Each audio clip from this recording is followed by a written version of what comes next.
Hi everyone, I am here to discuss one coding question from Accenture Campus Placement Drive, which happened very recently at our college in the month of September 2023.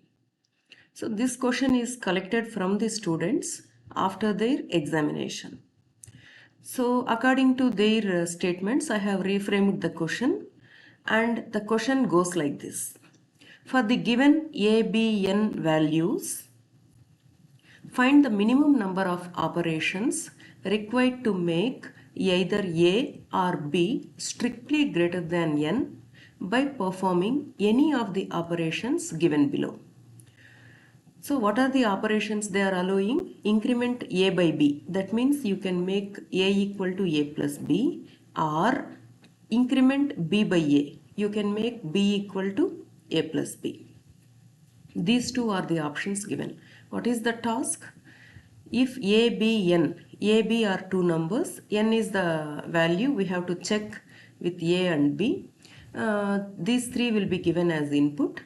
So we have to find the minimum number of operations required to make either A or B. One is enough, either A or B strictly greater than N.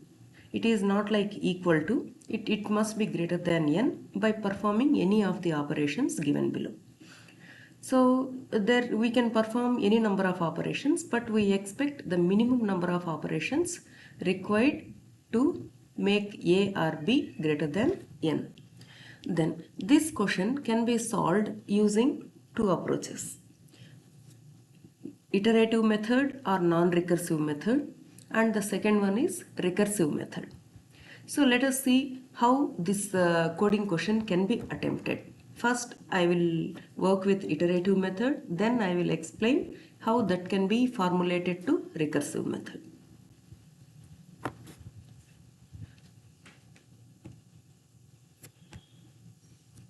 So this is iterative method.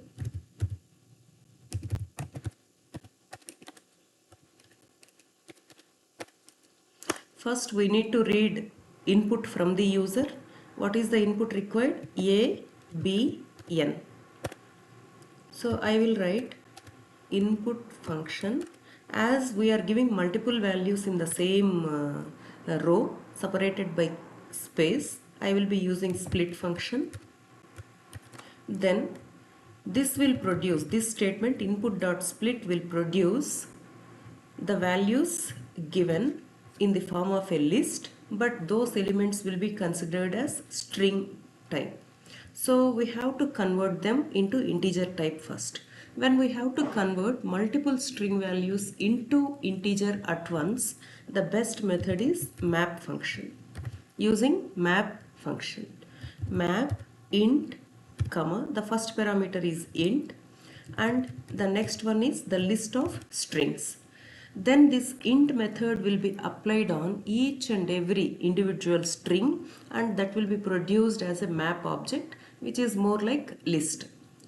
Then if you want, you can explicitly convert this map object into list also, but here it is not required. We can manage with this also. Now A, B, N, all these three values are at once taken from the user and are put in the variables A, B, N. Now we will write condition like while when we need to perform any operation that they are asking, when A is less than or equal to B, or B is less than or equal to B. So sorry, not or, and A less than or equal to B and A less than or equal to N and B less than or equal to N. Only in this case we have to do some operation to make either A or B strictly greater than N. So before this, let me consider one count variable which tracks the number of operations required to make either A or B greater than N.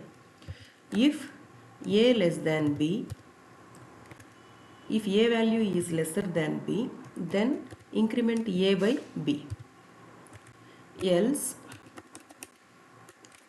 increment B by A. B equal to B plus A or A plus B. Both are same. So this is the operation we have to perform. At one stage, it will become either A or B will become greater than N. At that time, the while loop should stop. So meanwhile, what we will do is, after every operation is performed, we will increment count value by 1. That's all. Now we can print the output. Print minimum number of operations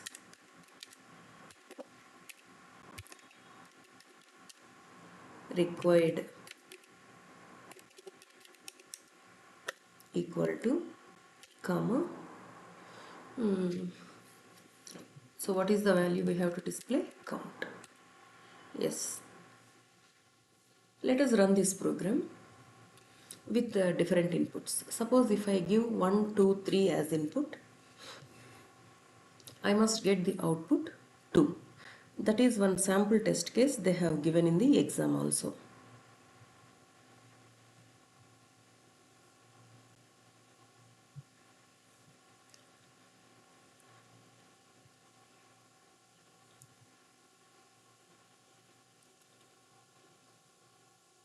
Yeah.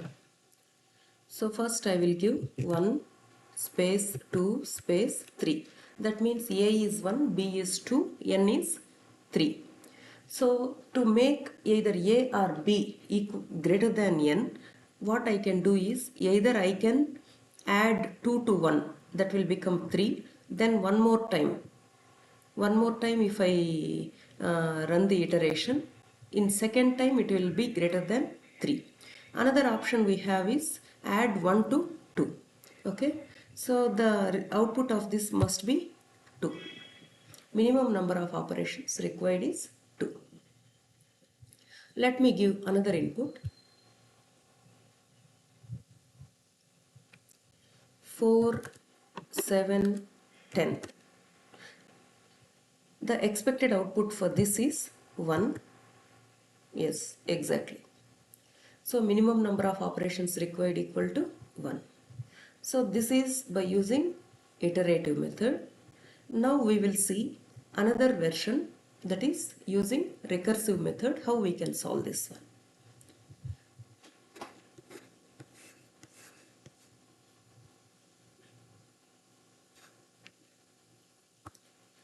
Using recursive method.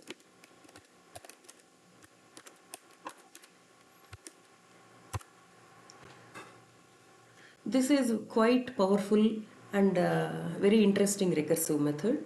So first I will write recursive function DAF. I will name the function as operations. I will name the function as operations.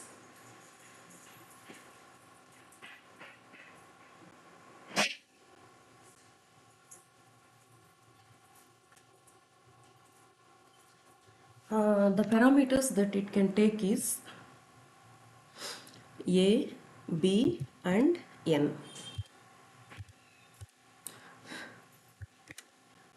Sorry, A, B, N. Now, what is the condition? According to recursive function, the first thing we must do is uh, frame the exit condition or base condition. Suppose if I will frame the base condition like if A greater than N or B greater than N, if already A is greater than N or B is greater than N, do we require to perform any operation here? No. So the number of operations required is 0. Otherwise return 1 plus, we need to perform at least one operation. Then we have to find the minimum number of operations. No, then you just observe how I am writing this recursive function. I am using min function here. Min operations. We have two choices here. What are those two choices? Either increment A by B or increment B by A. Suppose if I take the first choice, first option, increment A by B, then A becomes a plus b, and b will be the same, then n will be same. This is one possibility we have. Then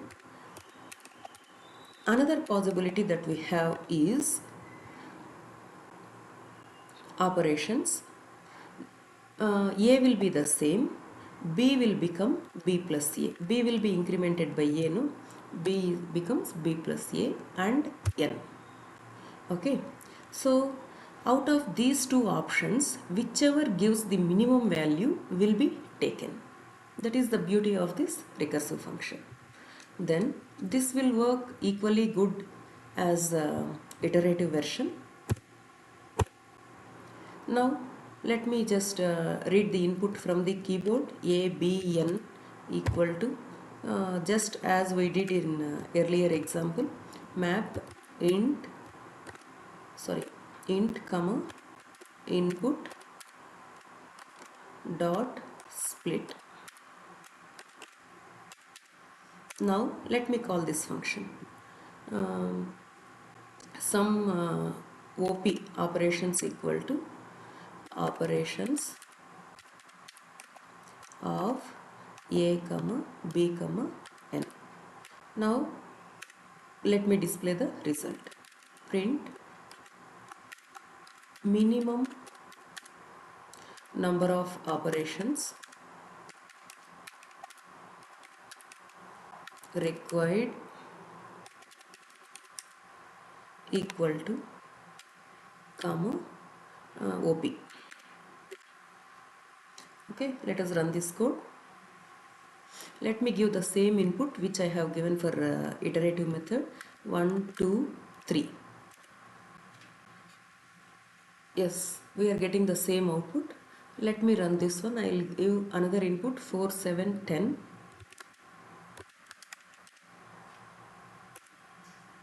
Yes, exactly. It is working fine. I will check with another input 1, 10, 11. We must get the answer 2 for this one. Yes, it's working fine. So this is the this is one of the questions asked in recent placement drives that happened at our college. I hope you liked this question and liked the solution. Thank you.